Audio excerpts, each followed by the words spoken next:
Sir, August 8 Congress അധ്യക്ഷൻ മല്ലികാർജുൻ ഖർഗെ ഉത്തരാഖണ്ഡിലെ ഹൽദ്വാനിയിൽ ഒരു രാംലീല മൈതാനത്ത് അദ്ദേഹം ഒരു കോൺഗ്രസ് റാലി അഭിസംബോധന ചെയ്യുകയായിരുന്നു. അദ്ദേഹത്തിൻ്റെ ഈ പ്രസംഗമൊക്കെ കഴിഞ്ഞു കഴിഞ്ഞ് അദ്ദേഹം ആ സദസ്സിൽ നിന്ന് ഇറങ്ങിക്കഴിഞ്ഞപ്പം ഗംഗാജലം തളിച്ച് ശുദ്ധമാക്കിയിട്ടാണ് അടുത്ത പ്രോഗ്രാം നടന്നതെന്ന് പറയുന്നു. ഇതൊരു ആരോപണമാണ്.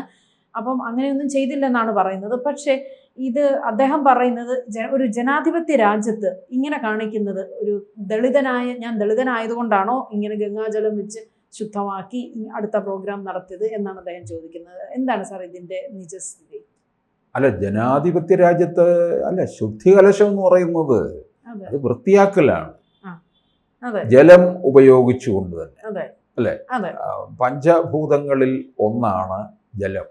ഭൂമി, വെള്ളം, വായു, ആകാശം, അഗ്നി, ഇങ്ങനെ പോവുകയാണ്. അത് ശുദ്ധീകരിക്കും. അഗ്നി വെച്ച് നമ്മൾ ശുദ്ധീകരിക്കത്തില്ല. ധൂപം അല്ലേ, ഇതൊക്കെ വെച്ച് ആ പുക കൊണ്ട് ശുദ്ധീകരണം നടത്തുന്നുണ്ട്. ഈ കാർഗയ്ക്കൊക്കെ ഒരുതരം കോംപ്ലക്സ് ആണ്. ഈ എന്തോ പിന്നാക്കക്കാരനാണ് എന്നൊക്കെ പറഞ്ഞുകൊണ്ട് അത് അവരുടെ ഒരു പ്രധാനപ്പെട്ട കാർഡാണ് കേട്ടോ. ഇതങ്ങെടുത്ത് ഉയർത്തി കാണിക്കുക. അപ്പോൾ അത് വെച്ചാകുമ്പോൾ ആർക്കും പിന്നൊന്നും ചെയ്യാൻ കഴിയത്തില്ലല്ലോ എന്ന് പറഞ്ഞു. നമ്മുടെ കേരളത്തിൽ ഈ വീടിൻ്റെ മുറ്റമൊക്കെ തൂത്തിട്ട് ഞാൻ കണ്ടിട്ടുള്ളതാണ്. നമ്മുടെ നാട്ടിലൊക്കെ ഉണ്ടായിരുന്നതാണ്. ചാണകം വെള്ളം തിളയ്ക്കും കേട്ടോ. ശുദ്ധി നടത്തുന്നതാണ് ചാണകവെള്ളം തെളിക്കുന്നത്. അതിരാവിലെ എഴുന്നേറ്റ് സ്ത്രീകൾ മുറ്റമൊക്കെ തൂത്തിട്ട് ചാണകവെള്ളം ഒരു പാത്രത്തിൽ കലക്കി തെളിക്കും. ഇതിന് പിന്നീട് കേരളത്തിലൊക്കെ ചില ഓഫീസുകളിൽ നിന്നൊക്കെ അവിടെയൊക്കെ മത്സരങ്ങൾ ഉള്ളിടത്തും പാരവെപ്പ് ഉള്ളിടത്തൊക്കെ ചിലർ റിട്ടയർ ചെയ്ത് പോകുമ്പോൾ കസേരയിൽ ചാണകം തെളിച്ചിട്ടുണ്ടെന്നൊക്കെ കേട്ടിട്ടുണ്ട്.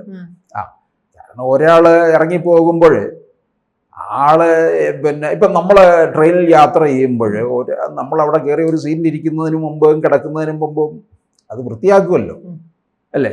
അതിനു മുമ്പ് അവിടെ കിടന്ന ആള് ഏതെല്ലാം തരത്തിലുള്ള അസുഖം ഉള്ളതാണോ എന്ന് നമുക്ക് അറിയാൻ പറ്റത്തില്ലല്ലോ. അപ്പോൾ അത് ശുദ്ധീകരിക്കുക എന്നുള്ളത് നമ്മൾ ചിലപ്പോൾ അത് ഈ കോവിഡിന് ശേഷമാണല്ലോ ഈ സാനിറ്റൈസർ കൂടുതൽ ഉപയോഗിക്കുന്നത്. ഇപ്പോഴും അത് കൊണ്ടു നടക്കുന്ന ആൾക്കാരുണ്ട്. അപ്പോൾ അവിടെയൊക്കെ ഒന്ന് സ്പ്രേ ചെയ്തിട്ട് സുരേഷ് ഗോപിയെ ശ്രദ്ധിച്ചിട്ടില്ല? പ്രസംഗിക്കാൻ വരുന്ന ഉടനെ ഒരു സിനിമ സ്റ്റൈലില് അങ്ങോട്ട് ഉടനെ ഇങ്ങനെ കൈ നീട്ടും. രജനീകാന്ത് കൈ നീട്ടുന്നത് പോലെ നീട്ടുന്ന ഉടനെ അദ്ദേഹത്തിന്റെ ഗൺമാനോ PA കൊണ്ടുവന്ന് കയ്യിലോട്ട് ഈ ഇത് കൊടുക്കും, സാനിറ്റൈസർ കൊടുക്കും. ഉടനെ സുരേഷ് ഗോപി തന്നെ അവിടെ ഇരിക്കുന്ന മൈക്കില് ഇങ്ങനെ ഒരു 3-4 അടിയാണ്. അപ്പൊ അതിൽ നിന്ന് എന്താണ് കുഴപ്പം? ഇതിനു മുമ്പ് പ്രസംഗിച്ച ആളിനെ അവഹേളിക്കുകയല്ലേ? അയാളുടെ വായിൽ നിന്ന് വന്നിട്ടുള്ള ഉമിനീരൊക്കെ അവിടെ തെറിച്ചിട്ടുണ്ട്. ശരിയാണ്, സംസാരിക്കുമ്പോൾ മൈക്കിനോട് ചേർന്ന് സംസാരിക്കുമ്പോൾ രാഷ്ട്രീയക്കാരാകുമ്പോൾ മൈക്കിനകത്ത് കയറി എന്ന് സംസാരിക്കും. അപ്പൊ ഈ ഉമിനീര് തെറിക്കും. അപ്പൊ അതിനു മുമ്പ് സംസാരിച്ച വ്യക്തിയോട് അവഹേളിക്കുകയല്ലേ? എന്നിട്ട് കയ്യിലൊക്കെ ഇപ്പോഴും ഉണ്ട്. കോവിഡ് കാലത്ത് സമ്മതിച്ചു നമ്മളെല്ലാവരും ഇതിങ്ങനെ ഏത് നേരവും കൈ ഇങ്ങനെ തിരുമിക്കൊണ്ടാണ് ഇങ്ങനെ നടക്കുന്നത്.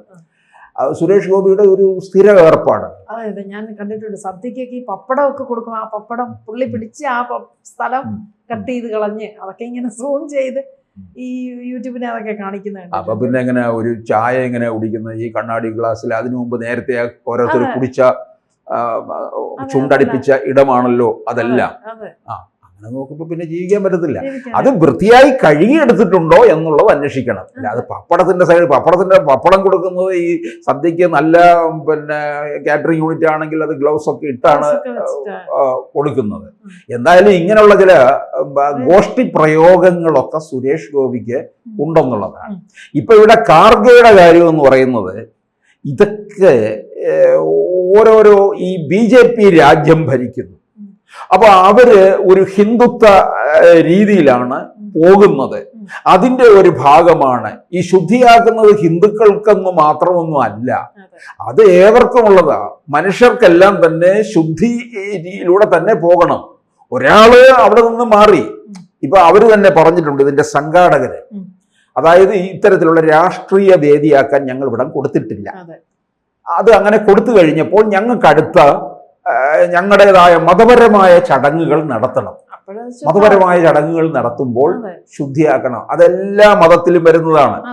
ക്രൈസ്തവരിലും ഉണ്ട്, മുസ്ലിം വിഭാഗത്തിലുമുണ്ട്, ഹിന്ദു വിഭാഗത്തിലുമുണ്ട്.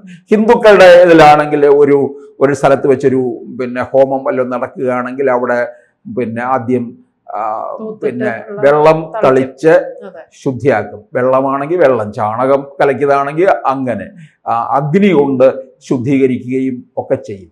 പള്ളികളിലൊക്കെ കണ്ടിട്ടില്ലേ ഈ കുന്തിരിക്കം ഇങ്ങനെ പുകച്ചു. ഇതൊക്കെ ഒരു ശുദ്ധീകരിക്കുന്നതിന്റെ ഭാഗം തന്നെയാണ്, ജലം ഉപയോഗിച്ചുകൊണ്ട്. അതിനൊന്നും ഈ കാർഗയ്ക്കൊന്നും വലിയ കോംപ്ലക്സ് ഉണ്ടാക്കേണ്ട കാര്യമില്ല. ഇത് BJPയുടെ നെഞ്ചത്ത് കയറാൻ വേണ്ടി ബോധപൂർവം എടുത്തിട്ടതാണ്.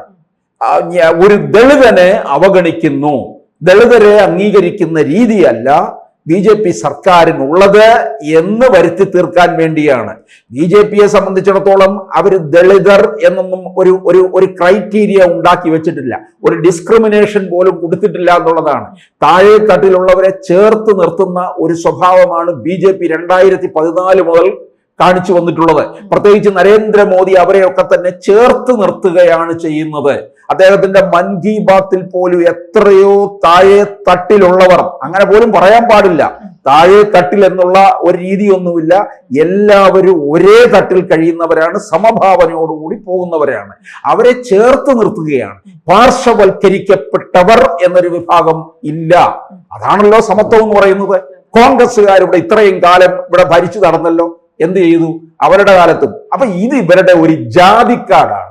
കേരളത്തിൽ ഒരാളുണ്ട് കേട്ടോ കോൺഗ്രസിനകത്ത്, അദ്ദേഹത്തിന് വേണ്ട സ്ഥാനമാനം കിട്ടിയില്ലെന്നുണ്ടെങ്കിൽ ഉടനെ ഈ ജാതിക്കാട് അങ്ങ് എടുത്തുയർത്തും. അല്ലെങ്കിൽ സീറ്റ് കിട്ടിയില്ല എന്നുണ്ടെങ്കിൽ ജാതിക്കാട് എടുത്തുയർത്തുക. കാരണം ജാതിക്കാട് കാണിച്ചു കഴിഞ്ഞാൽ പിന്നെ ആർക്കും ഒന്നും മിണ്ടാൻ പറ്റത്തില്ല. അവരുടെ വായ് മൂടിക്കെട്ടുക.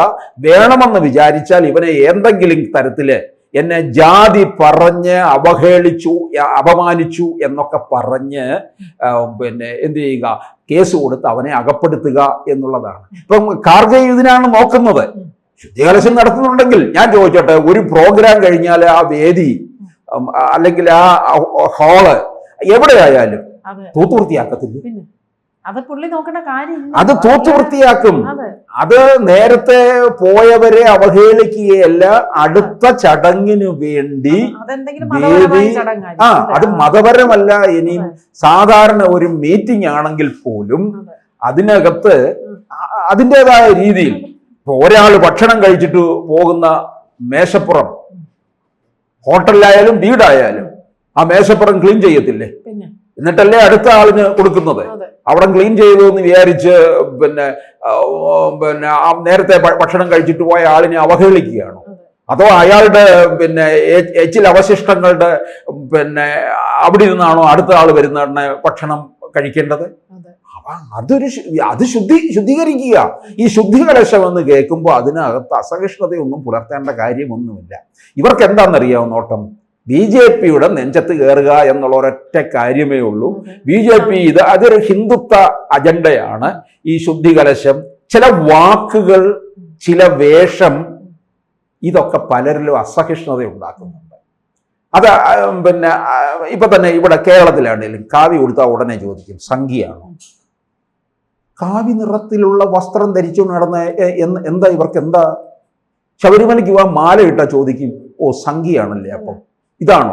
ഒരു ക്ഷേത്രത്തിൽ പോയാൽ, ഒരു ക്രൈസ്തവ ദേവാലയത്തിൽ പോകുന്നതിനോട് ചോദിക്കുന്നുണ്ടോ? ഒരു മുസ്ലിം ദേവാലയത്തിൽ പോകുന്നതിനോട് മറ്റൊരു തരത്തിലുള്ള ചോദ്യം ചോദിക്കുന്നുണ്ടോ? ഇല്ലല്ലോ. അപ്പോൾ ഇത് ഒരു ഹൈന്ദവവൽക്കരണം നടത്തുന്നു എന്നുള്ള പേര് പറഞ്ഞുകൊണ്ട് ഖാർഗെ ഉയർത്തുന്നതാണ്. ഈ ഖാർഗെ എന്നും പറഞ്ഞ വേറെ പണിയൊന്നുമില്ലെന്നേ. സോണിയാഗാന്ധിയുടെ വീട്ടിലെ അടുക്കളക്കാരനാണ്, ദേഹണ്ണക്കാരനാണ്. സോണിയാഗാന്ധിയും പ്രിയങ്ക ഗാന്ധിയും രാഹുൽ ഗാന്ധിയും എഴുതി കൊടുക്കുന്നത് വന്നിരുന്ന് വായിക്കും. എഴുന്നേറ്റ് ഇറങ്ങാൻ വയ്യല്ലോ ഈ മൂപ്പലാന്. എന്നിട്ടാണ് വന്നിരുന്ന് ശുദ്ധികലശം നടത്തുന്നു എന്ന് പറഞ്ഞിരിക്കുന്നത്. വീട്ടിൽ പോയിരിക്കുകയാണ് ഇനി വേണ്ടത്. ഇവരൊക്കെ വരുന്നിടത്ത് ശുദ്ധികലശം തന്നെ നടത്തണമെന്നുള്ളതാണ്. കൂടുതൽ വാർത്തകളും വിശേഷങ്ങളും നിങ്ങളിലേക്ക് എത്താൻ ABC മലയാളം സബ്സ്ക്രൈബ് ചെയ്യുക, ബെൽ ബട്ടണും അമർത്തുക.